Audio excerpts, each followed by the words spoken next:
জয় নিতাই, রাধে রাধে। আজকে গোপালকে কি দিয়েছি দ্বাদশী রেসিপি, চলে এসো দেখবে না।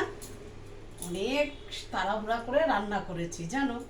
পালং শাকের, এই দেখো পালং শাকের তরকারি করেছি, কুমড়ো দিয়ে সিম দিয়ে, মানে শীতের সবজি দিয়ে।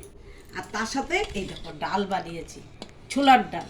ছোলার ডালের মধ্যে সিম, মিষ্টি কুমড়ো আর এই দেখো চাল কুমড়ো সব কিছু দিয়ে ছোলার ডালটা বানিয়েছি। এই যে ডালটা দেখো।